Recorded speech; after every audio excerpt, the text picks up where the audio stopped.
डॉक्टरांनी तपासणीसाठी या ठिकाणी आले होते, मात्र मनोज जरांगे पाटील यांनी स्पष्टपणे डॉक्टरांना नकार दिला, तपासणीसाठी उपचार घेण्यास नकार दिला।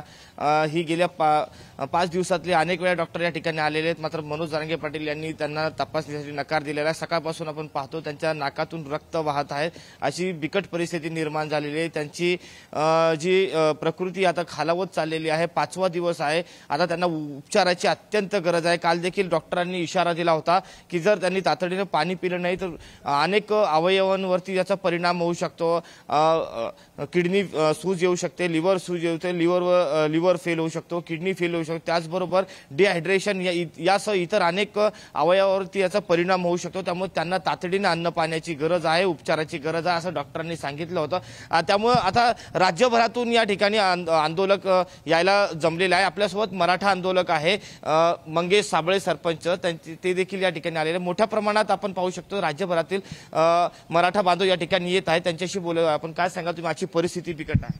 आजचा उपोषणाचा 5वा दिवस आहे आणि थोड्या वेळापूर्वीच आपण बघितलं की नाकातून रक्त सुद्धा पाटलांच्या आलेला आहे। माझी मराठा समाजाला विनंती आहे, या ठिकाणी एकटे पाटील या ठिकाणी आपल्या समाजासाठी ही खिंड लढवत आहे, समाजाची आता गरज आहे। शासन दुर्लक्ष या ठिकाणी करत आहे। एक भावनिक आव्हान या ठिकाणी आम्ही करतोय की आपण सगळ्यांनी आज या महाराष्ट्रामध्ये महाराष्ट्र कडकडीत बंद पाळायचं आहे। सर्व मराठा समाजाला विनंती आहे, आपण रस्त्यावर यायचंय। मित्रहो, आरक्षण भेटेल, मागे पुढे होईल, 1-2 दिवस चालेल, पण आपला माणूस या ठिकाणी आज आपल्या हातातून जाता कामा नये। सर्व समाजाला विनंती आहे की आपल्या माणसासाठी आपण पुन्हा एकदा रस्त्यावर यावं।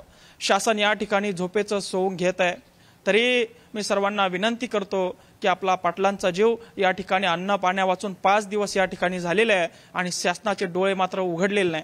सर्व मराठा समाजाच्या तरुणांना विनंती आहे, आग्रहाची विनंती आहे, पुन्हा पुन्हा विनंती करतोय की आपण रस्त्यावर यावं आणि पाटील आपल्यासाठी जिवंत राहावेत, पाटील आपल्यासाठी भविष्यात सुद्धा लढत राहावेत, यासाठी आपल्याला पाटलांना साथ देण्यासाठी रस्त्यावर यावं लागणार आहे। सरकारकडून कुणीही आजपर्यंत आलं नाही, 5 दिवस झालेले। सरकार, मंत्री, आमदार, खासदार हे झोपेचं सोंग घेत आहे, पण आम्ही पाटलांच्या आदेशाची वाट पाहतोय। पाटलांनी जर का आदेश दिले तर या मंत्री, संत्री, अधिकारी यांना महाराष्ट्रात आम्ही फिरकू देणार नाही, या ठिकाणी हेच सांगतो। आपण पाहिल्यात यामिनी, या भावना आहेत मराठा आंदोलकांच्या। अगदी सचिन, तुम्ही असे सोबत राहा। भोईटे सर सुद्धा आहेत आपल्यासोबत। भोईटे सर, आपण तिथल्या मराठा आंदोलकांच्या आणि तिथल्या सरपंचांच्या भावना जाणून घेत होतो। खरं तर फार उद्विग्न झालेले आहेत, अनेक ठिकाणी बंद पाळण्याचं आवाहन सुद्धा ते करताना दिसतात। मात्र त्याआधी मला सुषमा अंधारे जे बोलल्या त्याविषयीची तुमची प्रतिक्रिया जाणून घ्यायची आहे। सुषमा अंधारे यांनी म्हटलं की वाशीमध्ये जेव्हा अध्यादेश सांगून अधिसूचना देण्यात आली होती, त्या सगळ्याबद्दल सुषमा अंधारे यांनी सुद्धा खंत व्यक्त केलेली आहे। आपण ही काही दृश्य बघतोय आंतरवाली सराटीमधली, जालन्यामधल्या आंतरवाली सराटीमध्ये हे उपोषण सुरू आहे। अन्न पाणी वैद्यकीय उपचार घेण्यासाठी मनोज जरांगे पाटील यांनी नकार दिलाय, त्याच्यामुळे मनोज जरांगे यांची तब्येत आता बऱ्यापैकी खालावत चाललेली आहे। दिवसेंदिवस त्यांची प्रकृती ढासळताना दिसतेय। चेकअपसाठी, तपासणीसाठी गेलेले होते डॉक्टर्स, मात्र या वैद्यकीय पथकाला सुद्धा त्यांनी उपचार घडवून देण्यासाठी नकार दिलेला आहे।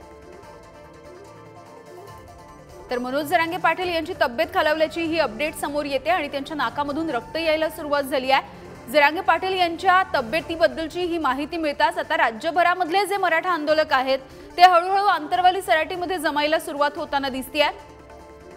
त्यामुळे मराठा आंदोलक सुद्धा काहीसे चिंतेत आहेत, तर दुसरीकडे सरकारच्या विरोधामध्ये सुद्धा या मराठा आंदोलकांनी रोष व्यक्त करायला सुरुवात केली आहे। सरकार अजूनही झोपलेलं आहे आणि या सरकारला लवकरात लवकर जाग यावी, त्यामुळे जागा सरकार जागा आणि जरांगेंना वाचवा, जरांगेंना जगवा असं आवाहन आता सगळेच मराठा बांधव आणि सगळेच मराठा आंदोलक करताना दिसतायत।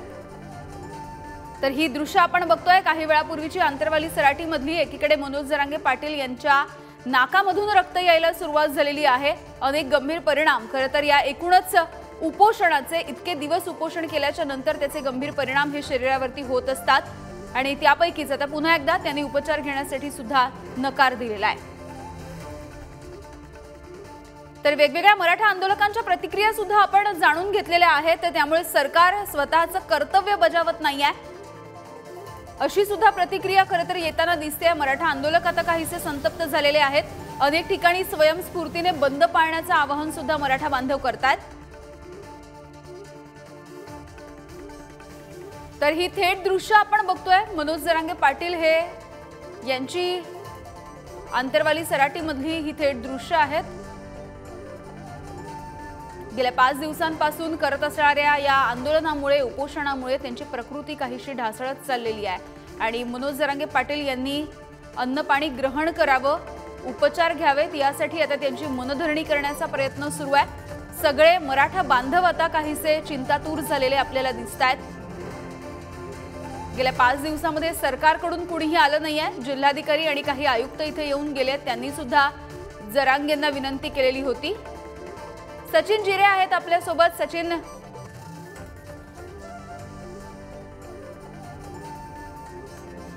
काय नेमकी परिस्थिती आहे तिथली? आताच डॉक्टरांचं एक पथक सुद्धा येऊन गेलेलं आहे। पाहिलं आपण जे शासकीय डॉक्टरांचं पथक होतं ते आलं होतं, मात्र मनोज जरांगे पाटील यांनी त्यांना नकार दिलेला आहे। आता मनोज जरांगे पाटील यांच्यासोबत आपण पाहिलं अनेक दौऱ्यांमध्ये असते त्यांचे खासगी डॉक्टर तारक या ठिकाणी आलेले आहेत। त्यांना जी माहिती मिळाली त्यानंतर आता ते या ठिकाणी दाखल झालेले आहे। मात्र आता ते मनोज जरांगे पाटील यांना ते विनंती करतायत की किमान उपचार करा किंवा अशा पद्धतीची तपासणी करूया। मात्र आता पुढे नेमकं मनोज जरांगे पाटील काय निर्णय घेत आहे हे थोड्याच वेळात कळेल। मात्र सध्या तरी डॉक्टर जे खासगी डॉक्टर आहेत तारक ते दाखल झालेले आहेत। यामिनी, सचिन, आपल्याला डॉक्टरांसोबत काही संवाद साधता येईल का? काय नेमकी कारण असू शकतात? जरांगेंच्या नाकामधून रक्त यायला सुरुवात झाली आहे याची?